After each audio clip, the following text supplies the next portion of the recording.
Hello everyone and welcome to another high elo game of Age of Empires. Today we're kicking off the weekend with a Battle of the Bees as MbL playing as the Byzantines in green gets ready to take on Kasva playing as the Burgundians in red. Now all the players heard their herdables explore their immediate surroundings and try to get their butts up to Feudal Age ASAP.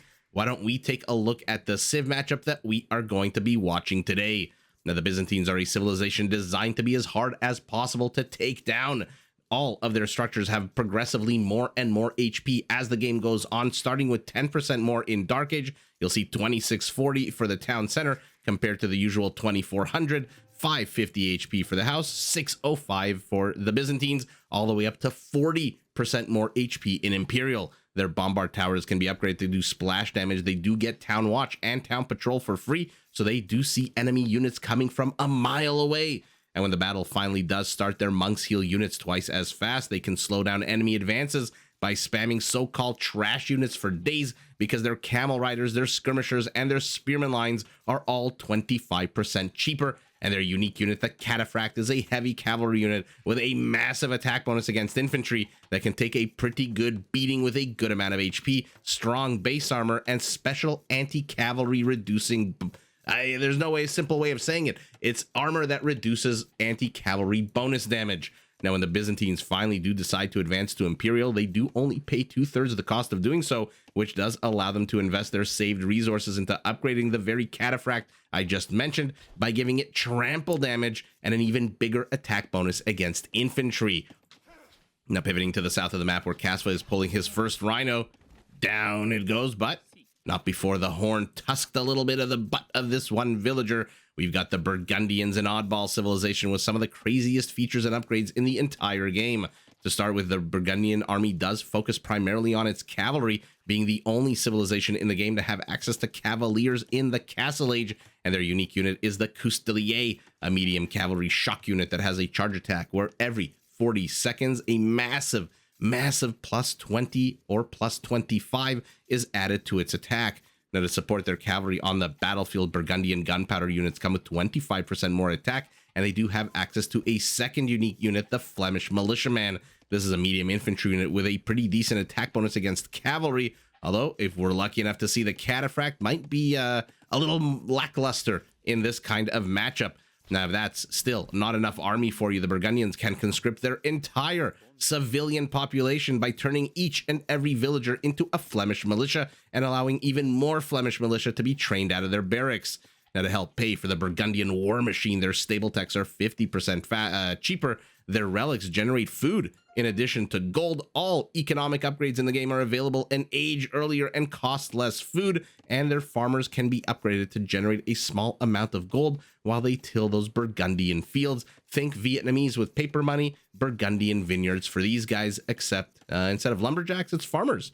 So those are the two civilizations we have before us. A pretty good matchup, if I may say so myself, and a good time for us as the players, both sitting at 17 villagers a pop, both pushing their pushables, let's call them that, their zebras. Good time for us to look at the base. Primary goals for our Byzantine, very exposed in the front position, and by the way, the forward position is interestingly placed on the map because I would say a good 2/3 of the map is basically desolate wasteland. And then the 1/3 of the map where both players seem to have spawned is the avenue of attack. So let's take a look at that little arena of war here. Primary gold, as we saw for the Byzantine in the forward position, primary stone off the beaten path, so a little bit more secure.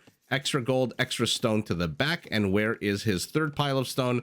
Very exposed beyond the forests to the forward position. MbL has one forest in the kind of forward position. Luckily for him, Kasva also has a forest in the forward position, and there's also a bit of a neutral forest blocking any kind of direct attack from one base to another. That being said, MbL's base pretty darn open to the south, which is on the attack path. The rear of it, pretty easy to wall off, the flank on the left as well, but the south, the east, completely open for our Byzantine. And look at Kasva's base. He's got 1, 2, 3 forests as well, and a bit of a cap over his base. Very protective, a much easier base to wall in. Primary gold also very nice and safe to the back. Primary stone a little bit more exposed on the let's call it the attack path, and he doesn't have gold and stone to the back. He's got gold and stone to the front. but he does have a little patch of gold off to the side. So we'll see which of these Kasva decides to go after first when he finishes mining out his primary gold.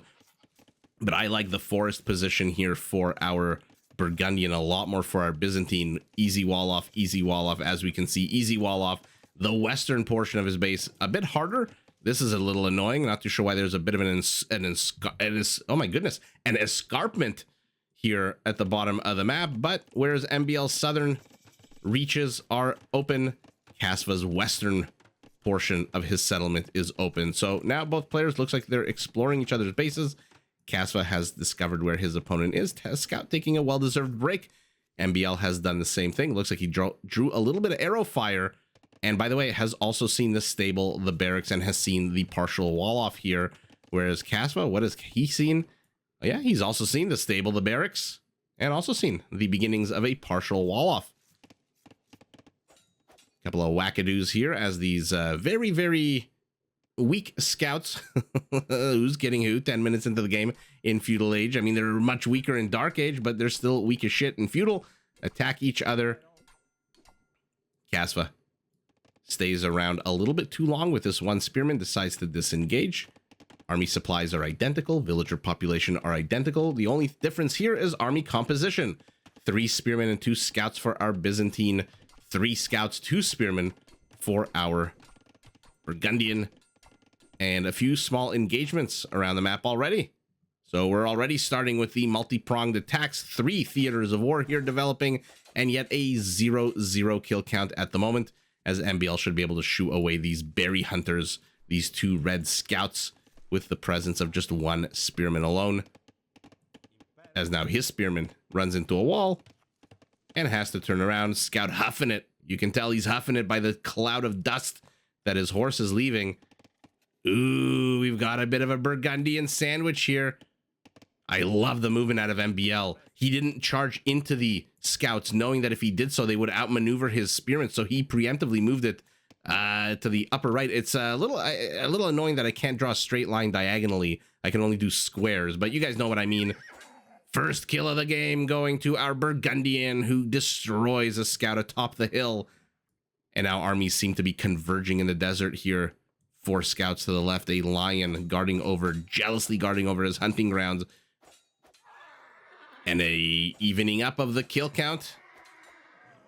And an evening up of the kill count yet again. 2 kills apiece, 3 kills now. So somewhere out on the map, MbL has gotten himself an extra kill. Was it the town center? No, we'll have seen that in picture. If I missed it, maybe it's this guy right here. But now MbL is starting to run away with it. A massive 100% lead in kill count from a massive 4 to a massive 2. He's also ahead 1 villager. He's ahead 3 army supply. So MbL in a little bit of a better spot, better position here, as Kasva is now housed. How's MbL's housing supply? He's at 38 out of 40. Ooh, MbL's dangerously close to being housed. Loses a spearman here. To who? The skirmisher, of course. It's always to the skirmisher, who rakes up 2 spearman kills. Kasva using his spearman to lead MbL's on a chase, while the spearman just basically throws javelins at the back of their heads. MbL, I was a little worried. He is housed. He is housed, but not for very long, for maybe 10-15 seconds. Not the end of the world, since his opponent was also housed. MbL's TC idle time, though, 8 seconds to 1 minute and 3 for our Burgundian. Feudal Age armies are kinda, but not really wanting to engage with each other here. Opportunistic pickoff by MbL, gets himself 1 spearman. Kill count was even at 4-4. Now it's 5-4, but now MbL's got to be careful. It's his unit who's here in the middle of nowhere alone, and there we go. The kill count has been evened up yet again. The shark patrolling the southern reaches of the Burgundian base, seeing what he can get done, trying to get Kasva to garrison, but will he lose a scout for it? He loses a scout for it. He thought it was easy pickings. He thought he could get Kasva to garrison these villagers, get them to basically be idle for as long as possible. But Kasva saw it coming from a mile away, built a bunch of barriers, obstructed the path of those scout units, and then the town center basically did the rest. Looks like another spearman for MbL died here. as his villagers now join the fight. But this is a pretty substantial sized Burgundian army. What are we working with here? 5 skirmishers, 2 spearmen, 2 scouts. Okay, MbL choosing to commit with his villagers. So far, they're getting the better trade. MbL does have the first villager kill of the game. And Kasva didn't manage to kill a single villager. Look at this. MbL's entire village has come out and has pushed this army back. Scouts to the left are absolutely going to have a field day with these skirmishers that are no longer protected by spearmen. MbL wisely choosing to go after the spearmen first. With those gone, his army can run amok, and amok it does run. Funny expression, running amok. Not too sure what the origins of it are. 3 kills for these scouts. One of those is that one villager that he killed. Don't overstay your welcome, though. No, why are these guys not moving?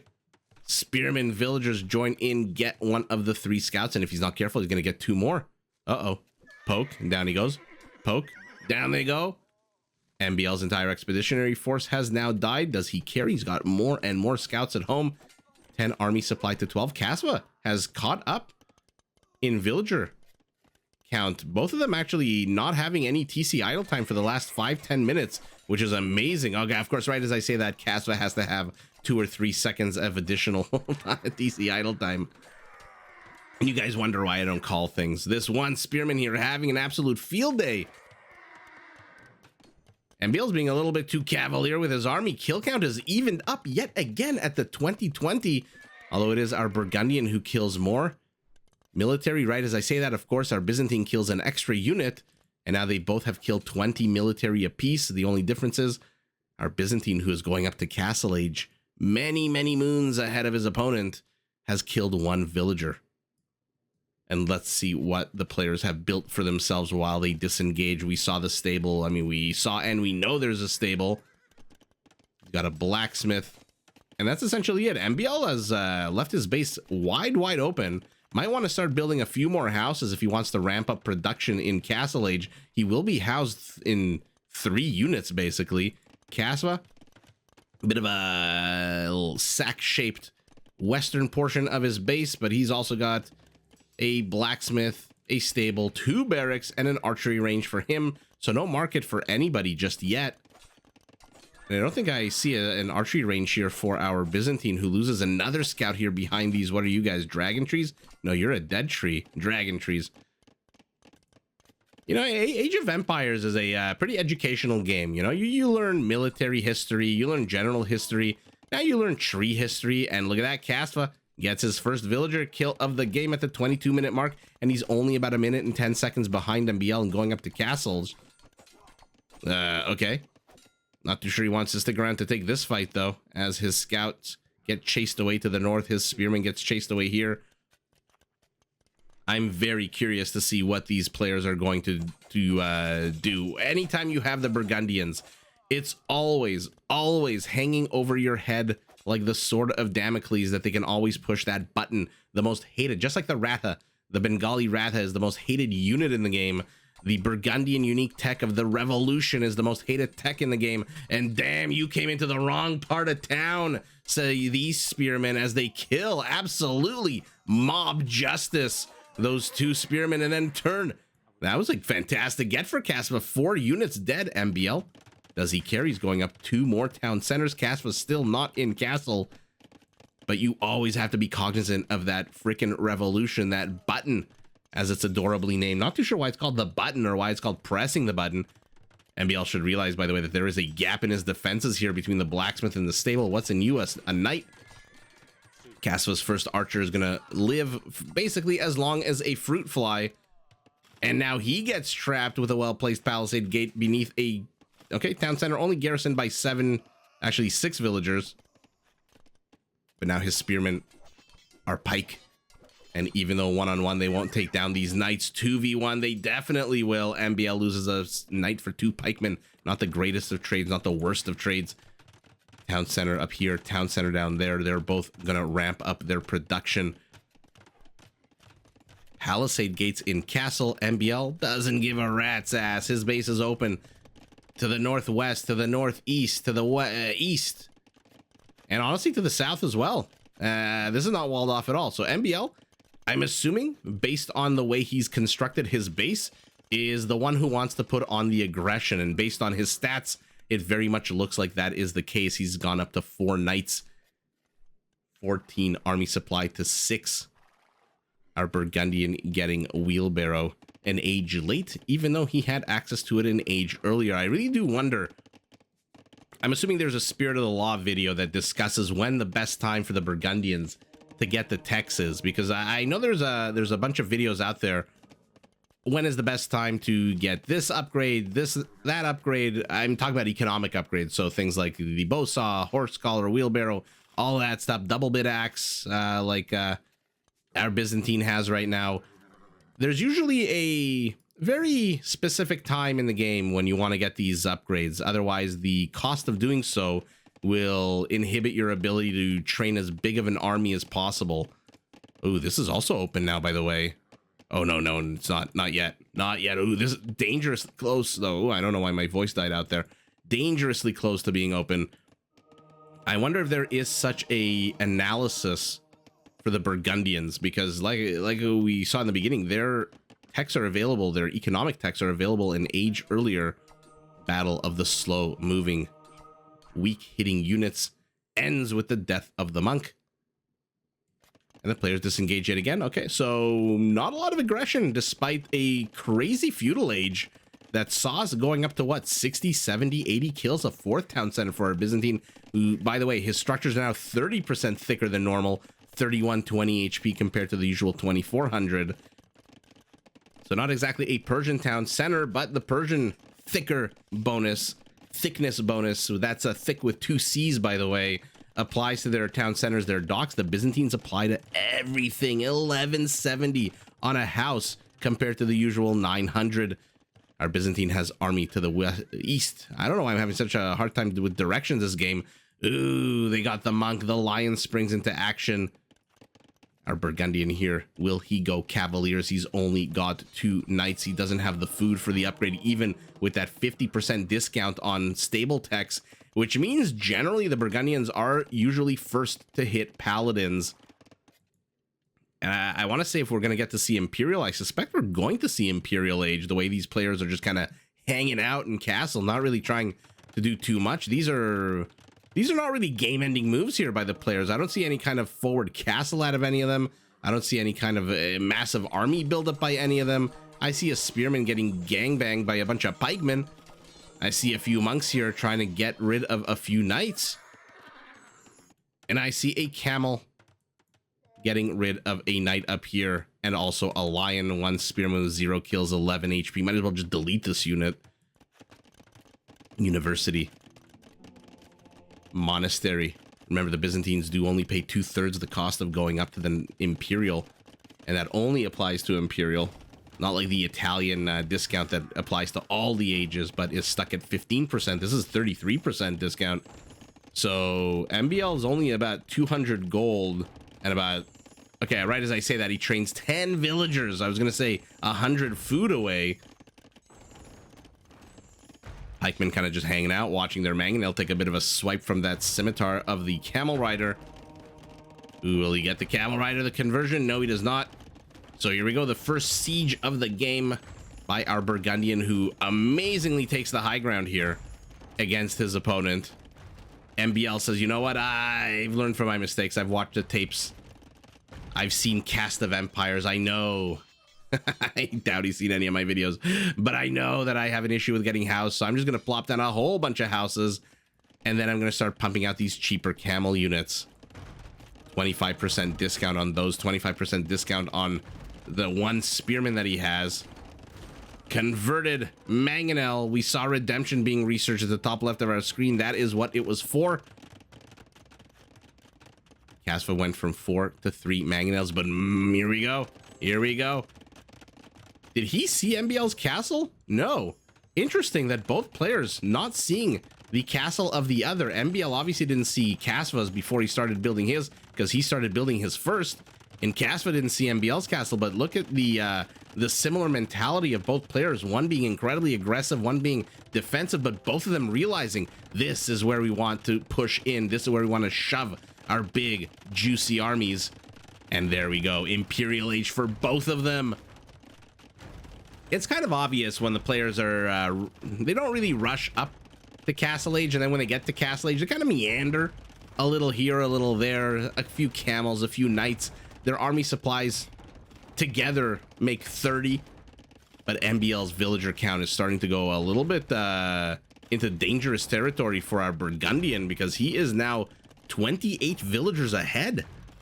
That's like a 30% bigger economy for our F you to that one villager, say 3 mangonels. That is a 30% bigger economy for our Byzantine. Who already has some discounts on some pretty hefty units, but out come the Coustelier. Oh, I'm so excited. I'm glad the pronunciation of the name ends in yay, because it very much is a Coustelier. You don't see these units very often, and when you do, you only really see like 5 or 10 of them. Look at that ridiculous attack, 8 plus 21. But when that 21 disappears, it does take 40 freaking seconds for it to recharge, and those 40 seconds, they're stuck in an 8 attack. They are going to hit Imperial Age, by the way, 4 seconds apart. Our Byzantine now dropping down a second castle. Look at the HP, 6240 to the 4800 of a standard castle, but so is our Burgundian. Okay, so things were, I'm not going to say slow for the first half an hour of this game, because look at the kill count. We're at 100 kills. Not a lot of civilian kills, which means we had a lot of fun army battles. So it wasn't by any stretch of the imagination slow. But now I suspect it's going to ramp up. Now our Burgundian already has 28 army supply, and we're seeing cataphracts. I mean, this might just be an awesome situation here where we're going to get to see cataphracts. Look at this gorgeous unit taking on the Cousteliers, who when they're elite, that plus 21 jumps up to a plus 29. Sorry, what am I saying? Yeah, no, plus 29 with the attack upgrades. It's technically plus 25, but the way Capture Age shows it. Okay, now that he's expended his charge attack, the Coustelier lowers the attack to a meager 8. A second town center falls here. And it looks like 2 Trebs are pounding the southern Burgundian castle. Our Burgundian going up to halberdiers. 9 Coustelier. Where is that one cataphract? It has taken about 1 billion years to get here. It also, I didn't remember that the cataphract also had a very shitty base attack.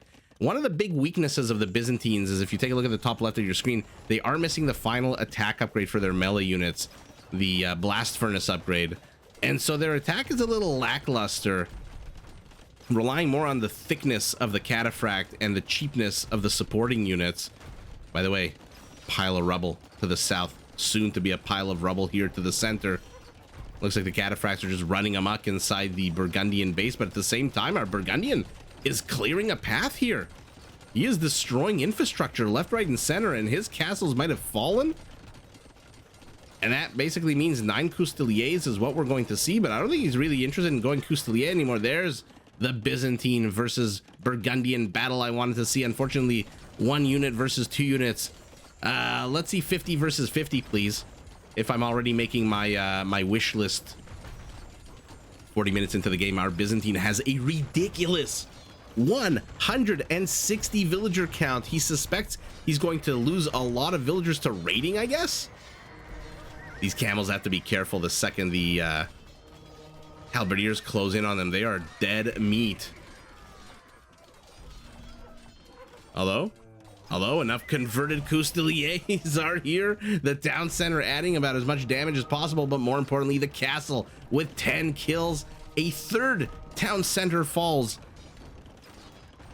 I mean, the score says MbL is ahead by about 20-25%. I don't know about that.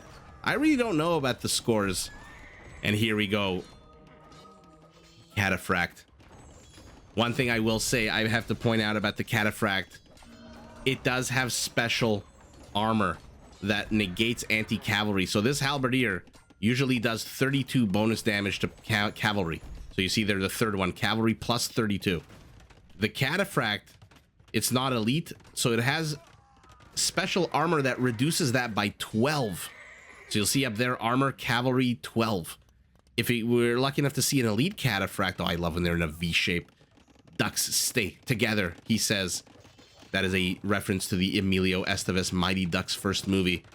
The only one worth watching. If we're lucky enough to see elite cataphracts, that plus 12 special armor jumps up to plus 16. So right now, the halberdiers, they don't do 32 damage, they do 20 damage. And on top of that, the cataphract has a 9 attack bonus against infantry.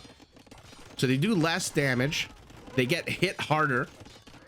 So I'm not too sure infantry really is the way to go here against the Byzantine composition of cataphracts. MbL, not enough surface area here to mine the gold with all of his villagers. 2 more castles in the center of the map jutting out on these hills. And the players have kind of disengaged yet again. Army counts. I mean, MbL's gone up to 180 villagers. Does MbL think he's the Burgundians trying to call a revolution with 180 villagers? Why the hell does MbL have 180 villagers? Is this some kind of Twitch, YouTube challenge? That is just a ludicrous number of villagers. I think that might be one of the highest non-Burgundian villager counts we've ever seen. Our Burgundian, he's at 126. He is getting infantry armor upgrades. And he's not training any more units except for Trebs. He's getting a good amount of gold and food. Are we gonna get to see the button? Kasva selling wood. Are we gonna get to see the button pushed? Oh my god, my eyes are peeled to the top right of my screen, even though there are more cataphracts raiding. But again, with a 11 attack. Ugh, that is it. There it is. There it is. Flemish Revolution. In they come. They are going to all become... There they go. I love it. 140 army supply just plopped, just appeared as if teleported Star Trek style. And remember, these guys come with a good attack bonus against cavalry. Oh my god, I'm trying to click on one. My clicking skills are shit. Cavalry plus 8. So as long as they don't engage into cataphracts, whose armor negates all of that entirely, they should do a good job here. But Kasva's being a little hesitant here with his army. Uh-oh, he's heading into a dead zone here between 3, the Bermuda Triangle of castles here. Usually when you press the button, when you do the revolution, it is a one-way trip, and we're getting elite cataphract to deal with this. MbL's going up to 18 cataphracts. How the hell does he have room? Oh, he's losing villagers, that's why he has room. So Kasva unwittingly is helping his opponent by killing villagers. If he only let the villagers survive. And here we go, let's see it. Now look at the attack. Plus 18 against infantry, armor jumps up to 16, and area of effect range 0.5 tiles. It looks like red has the bigger army, but watch what's about to happen to it. Watch the absolute insanity that is the cataphract. Oh. Look at this. One dead cataphract. One dead cataphract. Any other cavalry, I shouldn't say any other, most other cavalry units, the Flemish militia with that plus 8 attack, 60 HP, and a 13 base attack, 11 base attack. He still also didn't get blast furnace, but that absolute craziness of the cataphract. I mean, what are we working with here? 10 cataphracts against 50. So they are literally outnumbered 5-1. These are Thermopylae cataphracts. Actually, let's put it on slow motion so we can watch this. Forget the health bars. You know they're all going to die. More coming in from the south. More coming in from the west. Castle adding a little bit of DPS, not too much. But the cataphracts are just absolutely having their way with this army. And even though he pressed the button, our Burgundian just ran straight into 3 castles. I mean, at the time it was 2 castles with 6,000 HP. Now, if there were 4,800 HP castles, maybe he would have attacked them. Do they come with an attack? I think I saw arson being researched. Yeah, building +2. So they do have arson. But you can't engage into, what's 6720 times 3? Definitely over 20,000 HP. Closer to 21,000 HP of castle. And I think Kasva unwittingly, like I said, made a huge mistake freeing up villager or rather killing villagers to free up population for army count. I don't know what the hell MbL was thinking going up to 180 villagers. Was that all just so he could get Logistica and get that plus 18 attack, the 0.5 trample damage area of effect?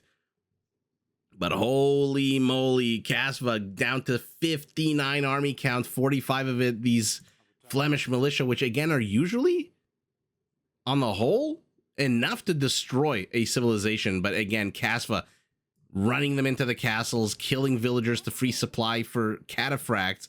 Although MbL is still training inexplicably training 5 more villagers when he has 148. Don't ask me why. Maybe somebody in the comments knows why our Byzantine went up to 180 villagers. I certainly don't know why. Maybe he thought his band of 20 cataphracts could hold the line against whatever came next. But yeah, Kasva just called the revolution. I love that he moved forward. A lot of times you don't see pro players do that. When they call the revolution, they call it while their villagers are still here. And then the villagers move as Flemish militia towards the opponent. Kasva moved his villagers forward first, or at least a good chunk of those villagers forward first, and then did the revolution. And that's why his army is already here and not stuck over here. And he did train 7 more villagers behind that. So it was kind of, the button is always a one-way ticket, and you either win or you don't win, but it's usually, I shouldn't say always, it's 9 times out of 10 it's a one-way trip, and you either overwhelm your opponent or you don't. But in this case, it is incredibly hard to overwhelm an army of elite cataphracts, fully freaking upgraded, plus 18 attack bonus, trample damage, and 16 armor, special armor that negates your plus 8 attack entirely. So these guys are doing 13 damage minus 5, 6 damage. No, 13 minus 5 is 8, not 6. 8 damage to a unit with 150 HP. The cataphract for its part is doing 14 minus 4, so 10, and then on top of the 10, 18. So 28 damage to a unit with 60 HP. And that's exactly why there's a lot of red dead, no redemption for our Burgundian. And thus, the game ends with Kasva pulling the trigger. One-way trip didn't work out for him in this particular case. Big surprise there, the Flemish militia.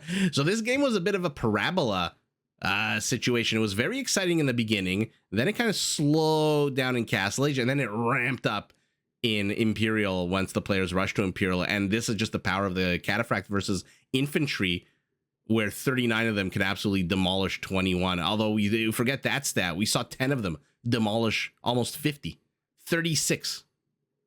And actually, no, it was 50, then 3 more came here and 1 more Cataphract. So whatever the hell. Either way, they were outnumbered 5-1. Peak APM, middle of the game. Peak APM, beginning of the game. Let's take a look at the economies. I guess when you go up to 180 villagers, you are 50% larger than your opponent. Look at the difference. 8,000 more wood, 11,000 or so more food. Oh, interesting. Only 1,000 more gold and only a castle and a half's worth of stone. Relic gold basically identical. Where is the last relic out on the map? Down here. Did no one discover this relic? Not red. Not green. Okay, so each of them taking 2 relics apiece.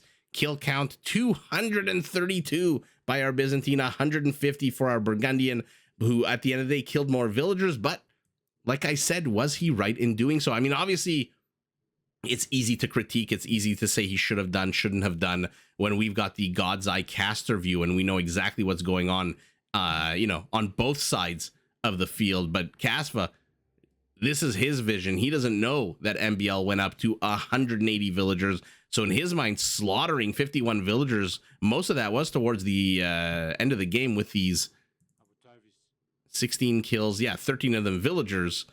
He must have thought he was doing an amazing job, but unfortunately for him, MbL just used that opportunity to train this army of elite cataphracts, and by the way, got Logistica ASAP. And unlike a lot of other instances in high elo gameplay, he waited until Logistica was researched before he took the engagement, right? One last thing I'll look at, and then... Yeah, you see, he's 7 seconds away from Logistica. Sorry, I didn't mean to yell at the screen. You see like a little kid. But he is not taking the engagement. He's just kind of running around with these guys, pulling them into different directions. and now he has Logistica. Now he feels comfortable to engage into the Flemish militia. And wow, what an absolute fun game. At the same time, MbL's raiding to the back. He himself got, I think, 30 some odd villager kills. If we can get this game all the way to the end just to see what that stat is. Yeah, 33 to 51. So he still killed a good amount of villagers. Exposed, very exposed to the west with this peacenik farming community here, our Byzantine. But wow, what an absolute fun game. I'm glad we got to see the button, and I'm glad we got to see the fully upgraded, always awesome to see elite cataphract with special armor, special bonus, special trample damage. This is just overall a very special, powerful, almost unkillable by infantry unit.